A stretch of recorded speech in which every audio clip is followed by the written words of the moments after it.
Hello, welcome to my live reaction. I didn't even expect the background to look like I'm wearing a hat, but it has happened. Welcome to my live reaction to Wicked for Good, the part 2 of the adaptation of the stage musical that I saw yesterday. I don't know why I'm like sure. I saw it yesterday. And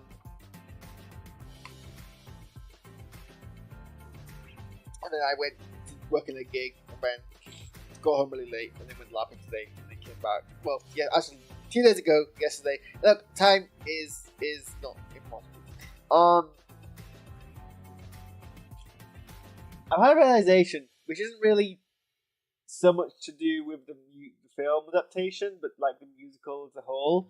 What actually changed for good or temporarily did has Glinda even done for Elphaba? I don't actually think Elphaba would have been any different a person if I hadn't met Glinda. Like, certainly Elphaba has changed Glinda for good, and dare I say better, but I don't actually think Glinda had that much of an impact. If anything, Yarrow and the Wizard of more. But anyway, yeah, this was a fun. I mean, I enjoyed the film because I really love a musical. Even though there was a period where I felt like I got dragged back into watching 2008's Prince Caspian adaptation with the whole scene around animals discussing fighting for the rights and such. But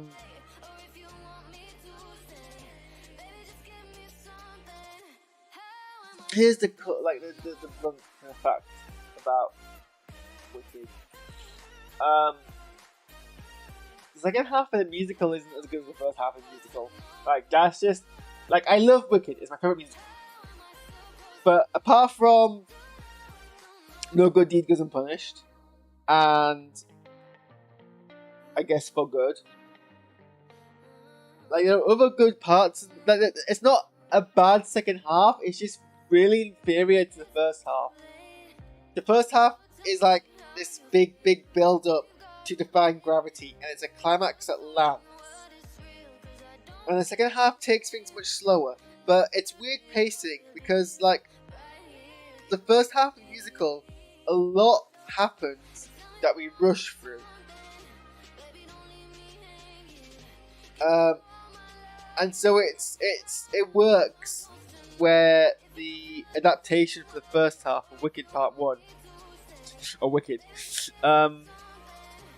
it works where we have these extended scenes where we are able to like flesh out more of the characters, add more bits to the songs, do more like visual storytelling that you can't really get away with doing so much in like musical theatre. And I enjoyed it. Unlike some people, I didn't like the fact that I didn't mind the fact that it was extended, and I never felt like it dragged on. But because the second half of the musical, like on stage, is very quick, but like not much happens. Like, this isn't like much. Like, it is very much like the first half of the musical is a build up where we have this stretch between Elphaba's upbringing, which we mostly skip in the stage play, in fact entirely skip after her birth, go through the fact that, you know, because the second half of the musical kind of happens concurrently with Wizard of Oz, which happens over a very short period of time. But the whole point of Wicked, not the whole point, but a big focus is, oh, actually these two witches are friends. And so you really want to focus on like how they became friends, right? So the first half of the musical is really the big original story part of that. It's them at school together. And then the second half, they're barely together, which this film tries to rectify. And it's really just them doing the background bits to The Wizard of Oz.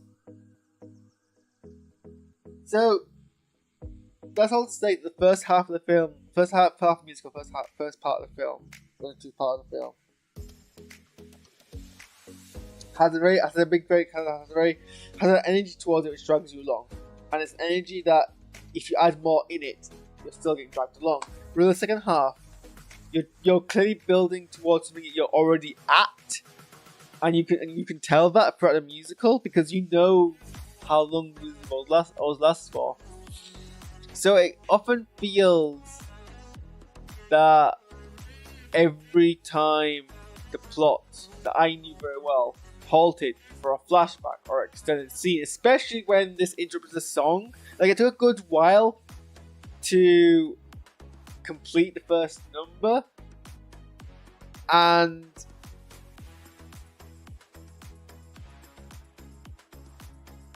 I got impatient. And like the first number, like the opening song of the Act 2 of Wicked,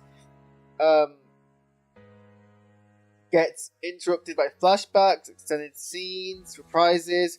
Actually, now I look at the complete article, it's counted as 2 separate tracks. There's actually a brand new track, which is just a compilation of those reprises, and then we fully get into Thank Goodness, which is the actual opening musical of Act 2. But the thing is about a musical is you want that, like, much like your opening number of your Act 1, your opening number of Act 2 should also kind of like get audience people riled up because you've had a break and now you're back into it. And the fact that they kept stalling that really undermined that, but I get why they did it, because that's kind of the thing. It doesn't translate so well into film as it does, or rather in film you don't need to do that because people are like, well, A, haven't gone for a brief break, B, are already kind of like grabbed into the whole thing and have just sat down. It's a different kind of vibe between like live theatre and screen. But the thing is, the problem is that you can't not have Defying Gravity as a midpoint song.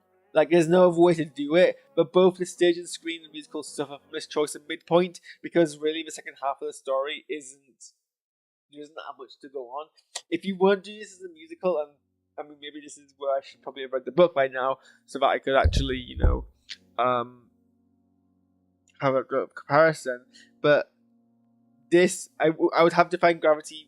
I don't know. I spend more time fleshing out the friendship, and maybe again the book does this between Glinda and Elphaba, especially to see what more Elphaba's impact, Glinda's impact is on Elphaba,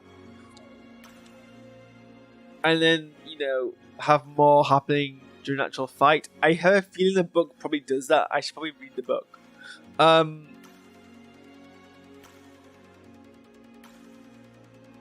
But yeah, I got impatient every time. Like I never got impatient in part 1. I got impatient in part 2, like so many times. I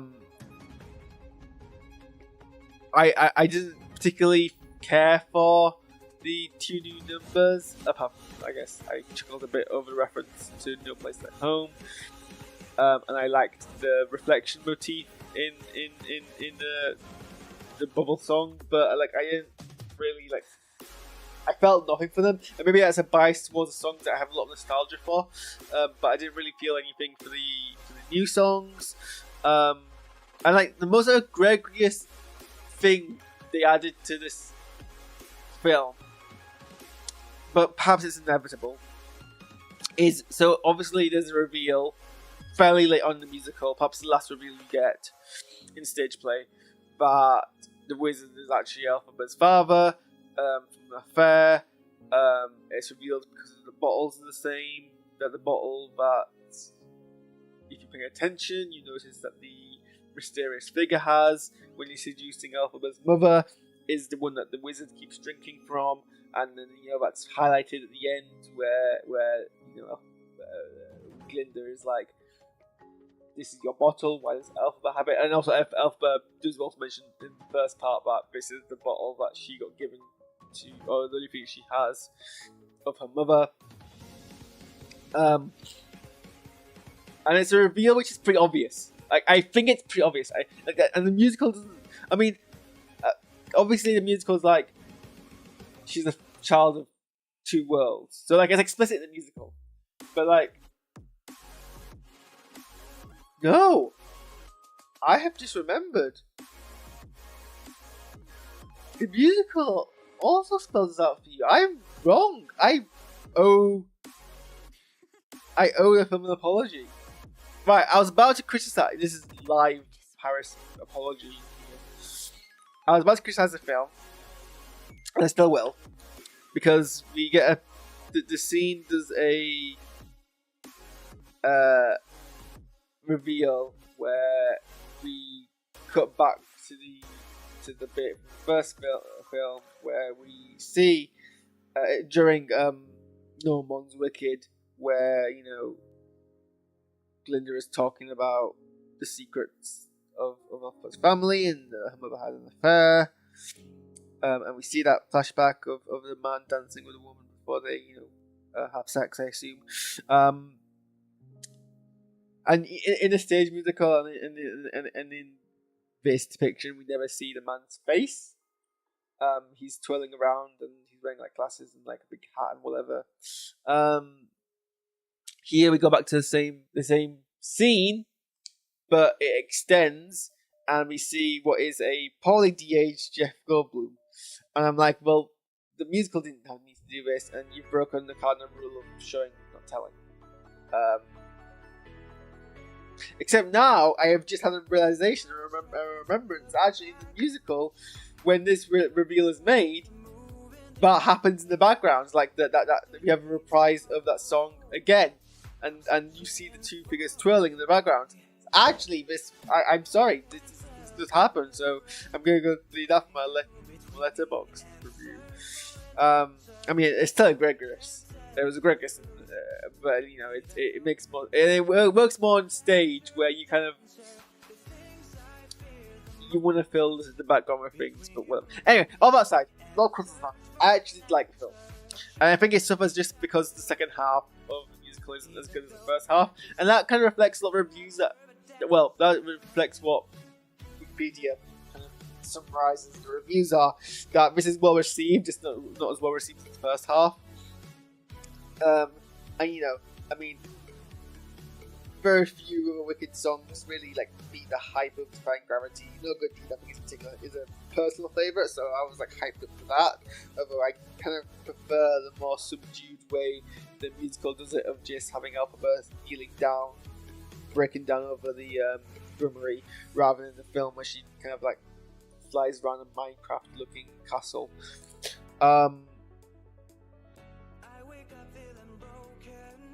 I also didn't mind, I mentioned this,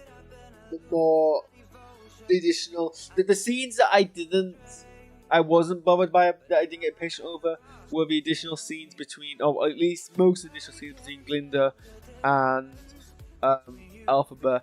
Arrivo and Grande both have excellent chemistry with each other.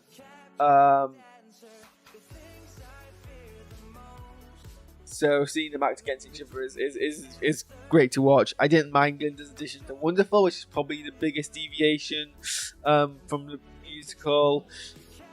As if you hear bottles crashing, but that's the bins outside. Yeah, I don't mind that. It actually makes a lot of sense that she'd be there, and it's not like a massive deviation. Like she in a stage play, she arrives pretty much as the song finishes anyway. She's just here a bit earlier. It doesn't change anything narratively. Obviously, we get the wedding interruption, which doesn't happen in the play, but that's fine as well. The film looks okay. I mean, it's nothing as fun as the last films. What is this feeling, where they had a split screen stuff. I mean, there was No Good Deed does some stuff in flashbacks and like background scenes and like having a Glinda in like a much more kind of like ethereal mind space, but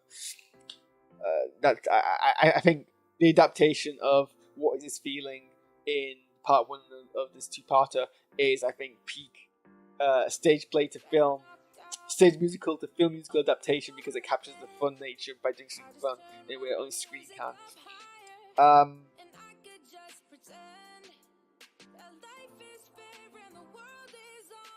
yeah, I'm just gonna end. I think what will be an interesting experiment to do is once these are both available on releases to watch them both back to back and see how much that kind of compares with watching the musical, where you have to watch the whole thing and go with obviously an interval. And I guess there's an interval here as well, with the virtue of it just stopping. I think now that both parts have been released, I was always like, I don't make it to be adapted to a screenplay. It's perfect as a musical. I don't think it adapts well to screen, and I was wrong, or maybe I was too fearful. And I don't think this has let it down. It looks great. It feels like a musical, which I think is. I said about the first half. They lean into it feeling like a musical, just doing more with the screen and doing more visual language, and like throwing a lot of like Easter eggs in the background, because whereas obviously on stage it's more minimalistic, whereas film you're going to be more realistic. And it just doesn't, realism here doesn't undermine it. It still feels like it's a musical. So that's fine with me. Right, I'm going to bed because shattered. And I'm caught up in this. So thanks for tuning in. Get out of the house.